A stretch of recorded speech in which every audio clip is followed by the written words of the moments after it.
I'm Megan. I've been a customer experience designer for over 5 years now, so I've created a series of videos and packs to match to help you with all of your customer and employee experience design endeavors. So customer experience has a number of different names. You've got things like human-centered design, design thinking, user experience, employee experience. In this video, I will be walking you through creating and developing personas. This will include each of the steps that I would typically follow and also a working example. So showing you what a questionnaire looks like, what a completed questionnaire looks like, and then how that then translates into a persona. I also have a downloadable document pack on Etsy that you can buy. It's got some blank persona templates in there that you can use for yourself in your own work. I'll leave a link in the description down below. You can also check out a bunch of my other resources on this YouTube channel and also on Etsy if you would like to. I hope you get a lot of value out of this video. Let me know if you have any questions and let's get into it.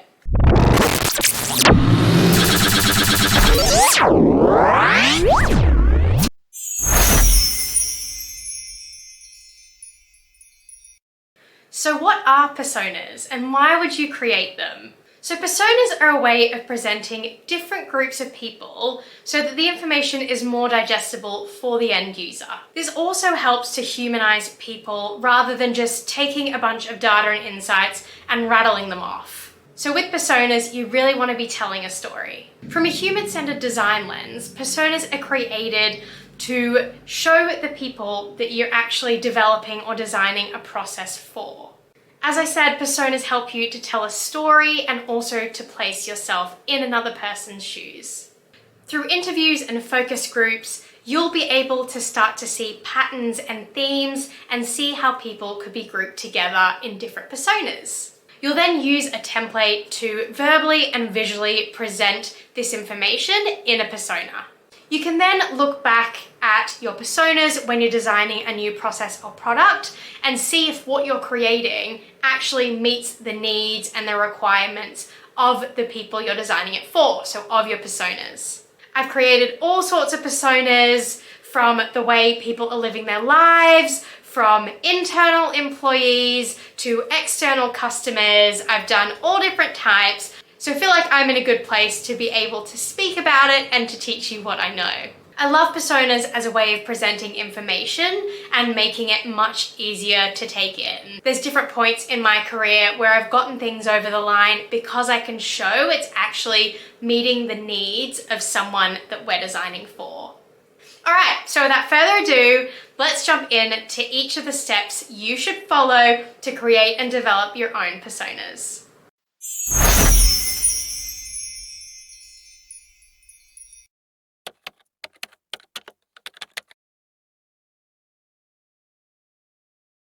All right, so step 1, have a brief. Be clear on what you want to know about the person or the group of people.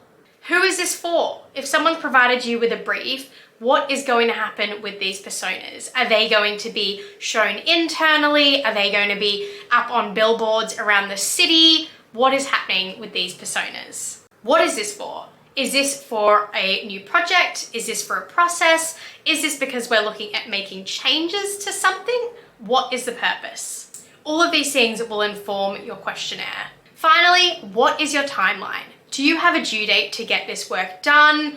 What deadline did they have in mind? You can also go back and say, hey, I actually think it's going to take me 4 weeks to get this done, or I don't have a lot of other capacity at the moment. I think I might be able to start this next month, but actually this month isn't looking too good.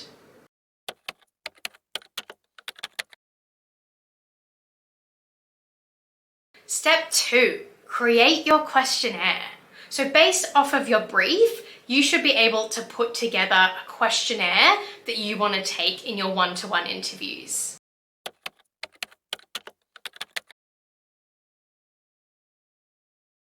Step 3, the most exciting part, conduct your one-on-one interviews. So book in one-on-one interviews. These should be about 30 minutes to an hour in length.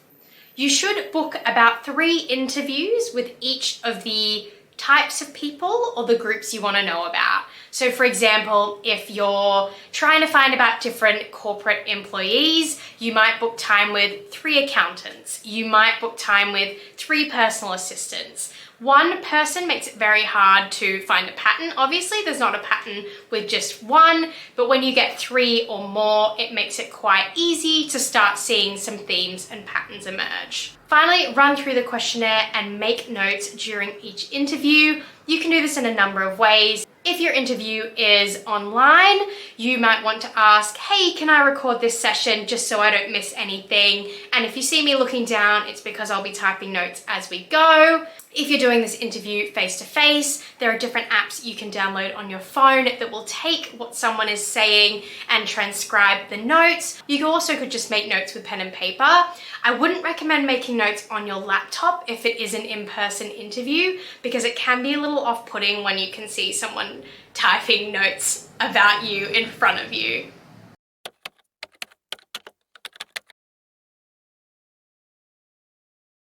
All right, so step 4, synthesize the insights. Run through all of the insights that you've got and you'll start to see different themes and patterns emerging. Group the insights where it makes sense to. So for example, if there are key areas you want to find out about in your brief, group those key areas together and see what your different responses are.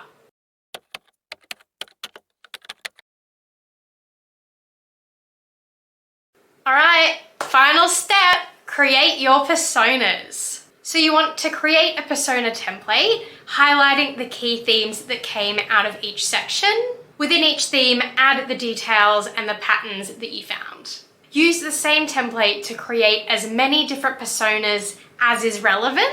So for example, you might have a persona for all of the managers you interviewed. You might have another persona for all of the accountants you interviewed.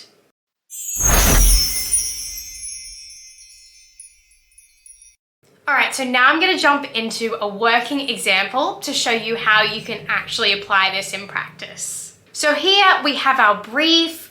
So we want to ask some questions to try and find out what's actually going on. So the brief is, we've had a high staff turnover and want to find out what changes we could make that would improve people's day-to-day lives at work so they ultimately stay with us for longer tenures. So firstly, you want to provide the person you're interviewing with context. The context I have written down here is, hi, so-and-so. Hi, Brad. Thank you so much for your time today. I'm wanting to get an idea of what a day looks like for you and how we can improve your experience at work.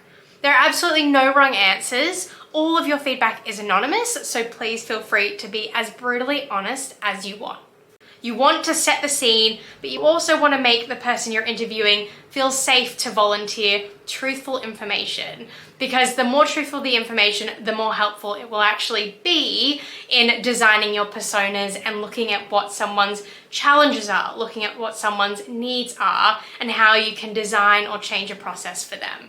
Next, you want to ask your questions and take notes. So questions for this particular brief could be something along the lines of, what does a typical day look like for you? Do you have any pets? Do you have any kids? How long have you been working here?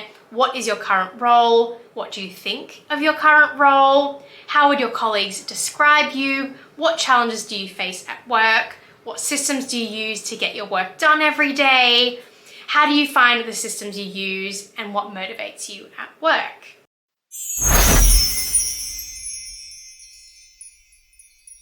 So in this example, I have interviewed 3 people. I want to see, would they all fit into the same persona? I'd probably need a bit more to do a couple of personas, but I did end up grouping A and C after the insights I found. I won't run through all of the notes, but you can see some of the responses here. So to each of the questions, I've written down the different verbatim that I was given in the one-on-one interviews. Also, just to call out, if you want to go through all of this in detail, head over to my Etsy shop and buy the persona template, because then you can really see line by line each of the verbatim items that I have used as an example here. So none of it is actually real or that anyone said to me.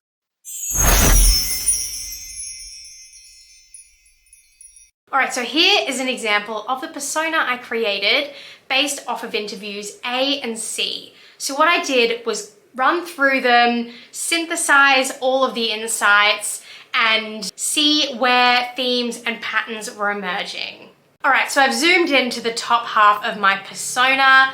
Here we have Daniel. So this is Daniel, our corporate employee persona at CXD, Customer Experience Design. What an original, what original name. We have a juicy piece of verbatim up the top. So Daniel's saying, I feel like I do a good job, but because of this, I get given more work. We then move into different details. So these are generalized details based off of the interviews. So we have his tenure, 1+ years. In the first interview, the person's tenure was 1 year. In interview C, their tenure was 10 years. So we just generalize and do a 1+ years. We've got working location, role, pets, and dependents, which again, you get a mix of examples because we're taking multiple people's interviews and generalizing them. On the right, we have different character traits. As I said earlier, personas are used to humanize someone and to really tell a story about them. So to tell a story about someone, you need to know a bit about their character. That's why I add that little section on the right. So Daniel is focused, he's reliable, he's positive, he's chatty. Next, we've got a regular day for Daniel. So again, telling the story, what does Daniel's day-to-day look like? It's not just work. Daniel has a life outside of work, so what is he doing across his full day, Monday to Friday?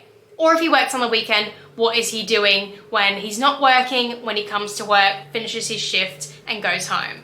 So here we have a regular day for Daniel. Things like I wake up, I walk the dog, I commute to work, I have a meeting, I'm having lunch, I go and meet my friends for dinner, and then I head home and go to bed. Next, we've got my systems. So we've got the different systems that Daniel uses in his everyday work.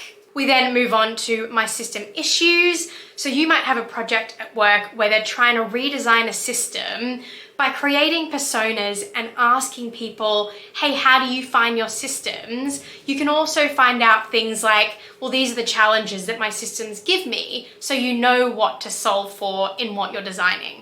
Then we have my challenges. So for Daniel, it's juggling his work and home life. So he's got pets. In the same persona, someone else has kids, and being overloaded with work. Finally, we've got my motivations. So for Daniel, it's working with his excellent colleagues and also progressing in his career.